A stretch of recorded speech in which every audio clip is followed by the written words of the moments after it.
morning, family. There is a lot of talk right now about what marks us and what divides us as the people of God.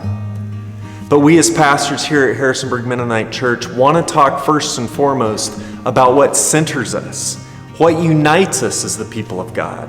What centers and unites us as a church is seeking and following Jesus, trusting in God's grace on the front end, centering ourselves around God as Father, Son, and Spirit, choosing a lifestyle that follows Jesus in the way of Jesus, forming us in the character of Jesus.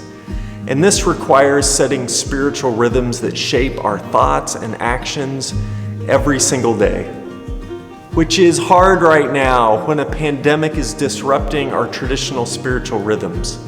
Last week, I invited us to consider setting some new spiritual rhythms so that we might continue to grow in our faith together. I invited us to double down on these things. And so we want to double down on the invitation as well. We want to invite you, our church family, to take this fall to set down some spiritual rhythms in your home. Here are our 3 invitations. Number 1, choose a set time to participate with our worship video. It doesn't have to be at 10 a.m. on Sunday, but set a weekly time that works for you and your home. Get in the habit. Maybe dress up, or not. Whether you live by yourself or with roommates or a spouse or children, set a time when your household can gather for worship. Number 2, if you have kids at home, set aside a particular time to do Sunday school with them. We are our kids' spiritual leaders. They watch our habits. They pay attention to what we schedule and what we schedule with them. Our children's minister, Lenora Bell, has provided us with great resources online and in packets. Take advantage. Julie has been taking our daughter through this material after the 10 a.m. service, and now is even doing it outside with our neighbor. Get creative. Have fun. This matters. Number 3, set aside a time to interact with your small group or discipleship community.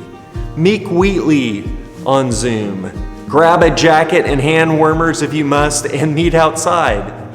Commit yourself to continue to engage with others as our circumstances seem to be pushing us apart.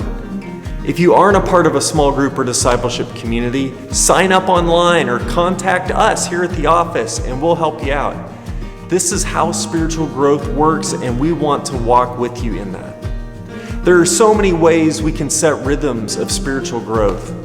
Our world needs followers of Jesus who are committed to being shaped more by the Spirit and Scripture and community than by cable news, figureheads, and Facebook. We know the difference. We know who is putting in the work, setting rhythms, still striving to follow Jesus in the way of Jesus. We can tell. You know what? Others can tell.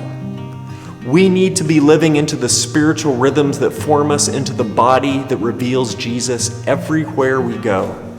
This is our calling. It is what we need. It is what our world needs now more than ever.